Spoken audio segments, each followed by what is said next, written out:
Hi, everybody. I'm going to move this out of the way so it doesn't distract us. I'm Roger Dingledine from the Tor Project, and I'm going to talk very briefly today about the privacy, free software, open source software that we've been working on. So Tor is a nonprofit in the US. Tor is free software. It's open source software. One of the fun parts about Tor is the community of developers around the world who are working on it. So every city that I go to has a university research group with professors who are trying to research Tor and developers and activists. We have some number of users, maybe 2 million, maybe 8 million daily users. So it's either quite a few or not that many. And we're part of some other fun ecosystems. What's up? No, I'm good. Thank you. And we're part of some other fun ecosystems like the Internet Freedom World, the free software open source world, the censorship resistance research world, other research pieces. So most people use Tor browser when they're using Tor. It's a free software open source version of Firefox with a bunch of privacy bugs fixed in it. And I'll talk more about Tor browser in a bit. But first, it's a security talk.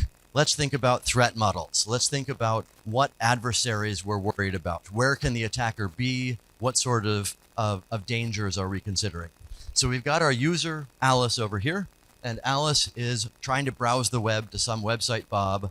And they're going through the Tor anonymity network made up of 7,000 relays around the world. Where can the attacker be? Maybe the attacker is watching Alice's local network. Maybe the attacker is watching the Wi-Fi in this room. Maybe the attacker is watching the internet connection for this university. Maybe it's the monopoly telco in the country that you're in. So that's one piece that we worry about. Or maybe the attacker is watching the middle of the network. Maybe it's AT&T or Deutsche Telekom or some backbone provider that works hard to watch a lot of the internet. Or maybe the attacker is watching the website you're going to. Maybe they're watching wikileaks.org to make a list of all the whistleblowers that are connecting to it in order to track down who might be publishing documents. So if the attacker's in all of those places, it's challenging to protect you. One of the important points here, encryption is good. You should use encryption when you're talking to websites, but even when you're using encryption, somebody watching the encrypted traffic, they can't break the traffic, but they still get to learn who you're talking to, when you're talking to them, how much you're talking, and that metadata information is what people use to track who's talking to who. So intelligence agencies don't break encryption. They build the social graph of who's talking to who, and then they learn who's in the middle, and then they attack them from there. So here's a picture of the guy running the NSA 10 years ago, and he has this terrible quote, "We kill people based on metadata." So this is an ordinary thing that the US government and many other governments do to track communications metadata in order to learn who's talking to who and who is interesting to attack. And we're part of a bigger problem these days, which is the whole end-to-end encryption debate, where here's a news story from 4 years ago where the US government is asking Facebook to not actually provide safety for their users because the US government wants to be able to spy as well as Facebook spying on the users of Facebook. And fast forward 4 more years, here's one from a couple of months ago where the British government is asking Facebook not to add encryption to their services so that people can continue to spy on users. So this is a big challenge that continues to go back and forth, where users want actual safety and the companies want to give them actual safety, but governments are scared that the users will have too much safety. Okay, so I actually only use the word anonymity when I'm talking to academic researchers. When I'm talking to my parents, I tell them I'm working on a privacy system.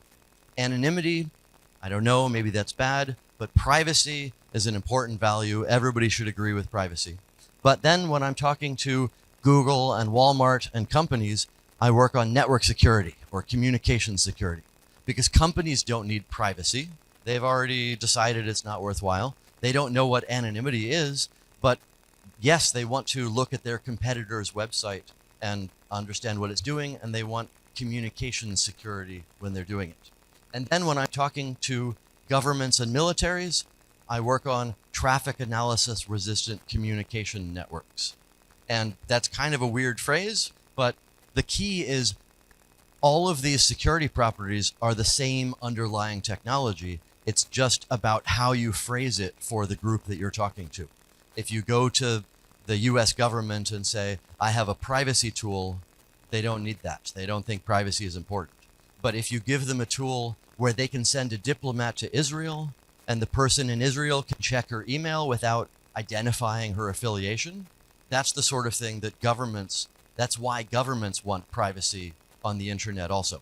And then there's the fourth category, which is the reachability side. There are some places in the world where you can't reach bbc.com because it's blocked, and a lot of people use Tor around the world to get around internet censorship.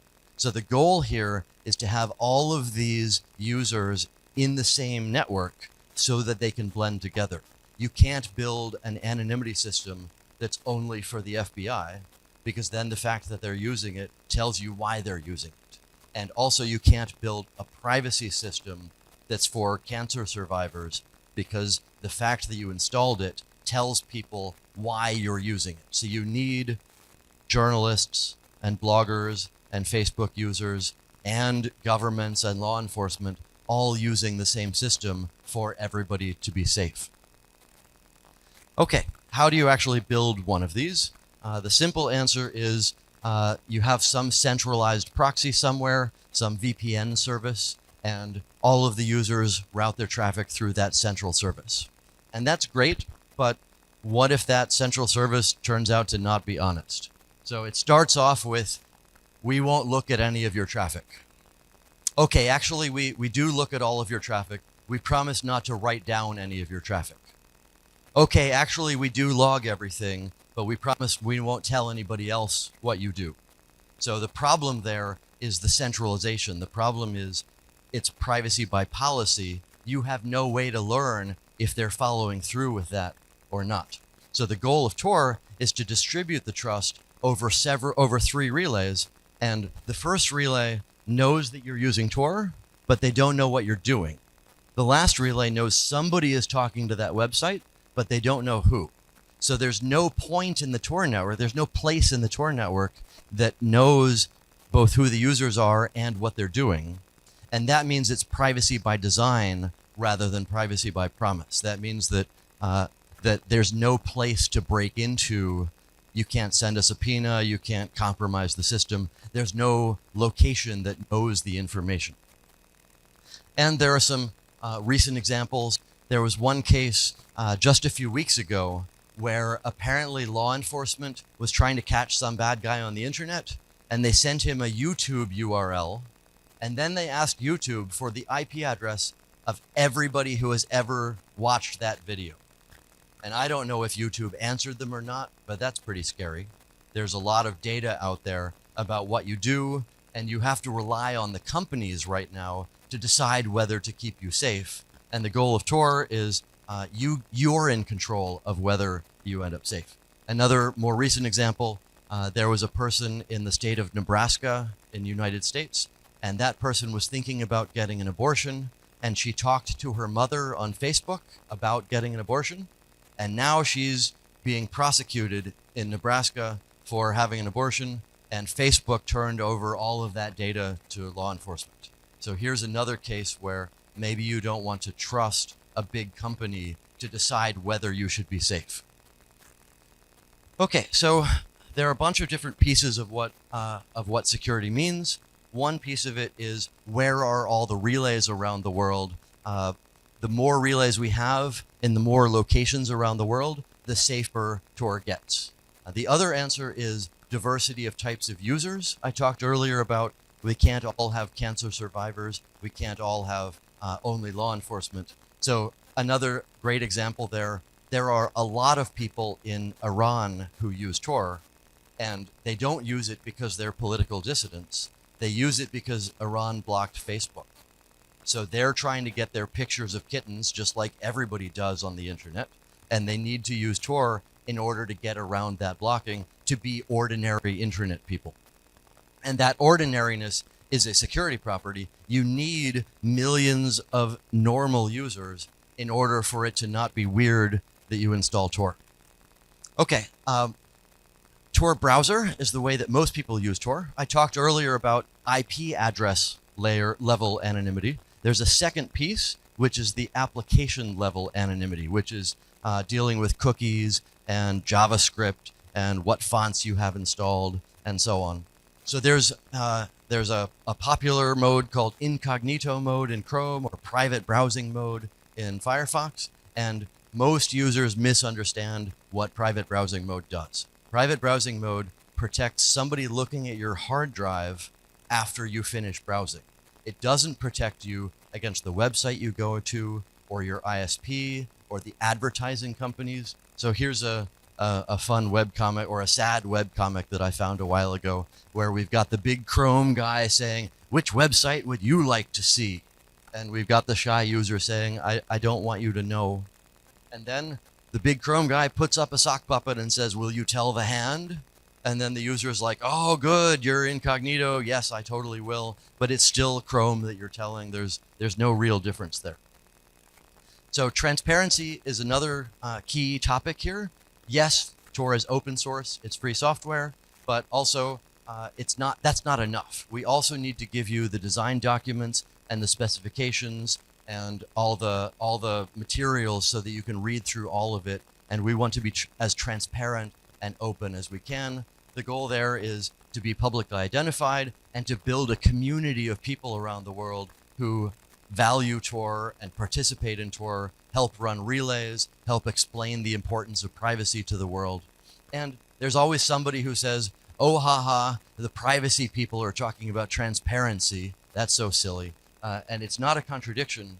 Privacy is about choice. Privacy is about choosing who gets to learn your information. So we choose to be public and transparent in order to build a stronger community of people who understand why privacy is important.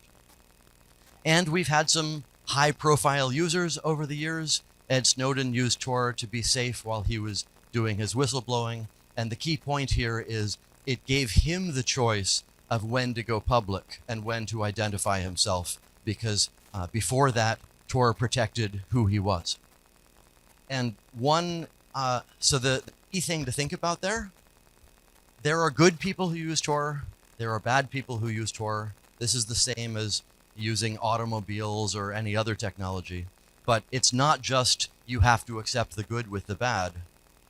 People who already have a lot of power because they control governments or militaries, they don't need Tor as much as vulnerable people like journalists or LGBTQ or other groups like that who are already vulnerable and don't have the power. So I look at this not as it's a two-edged sword, you have to accept both. I look at this as you need to think about the architecture for your system and make sure that you're building it to help the types of people that you want to help. So it really is a social choice where the decentralized design empowers individuals more than it empowers criminals or governments or militaries or large groups that have other options.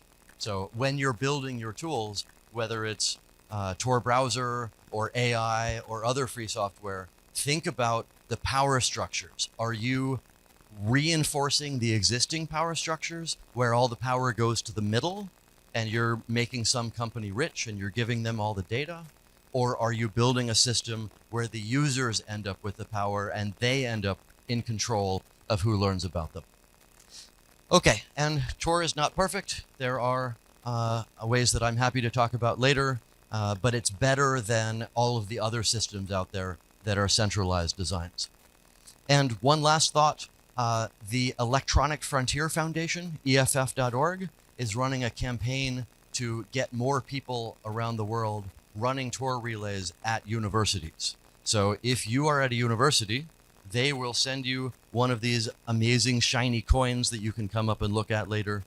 And also, you'll be helping to make the Tor network stronger and safer and more diverse. So if you're connected to a university, please help us grow the Tor community in order to help everybody around the world be safer. And with that, I think I am pretty much out of time. So please spread the word about privacy. Please help us in the privacy research world. Please volunteer running a relay at your university or whatever your company is. And I'm happy to chat more afterwards. Thank you.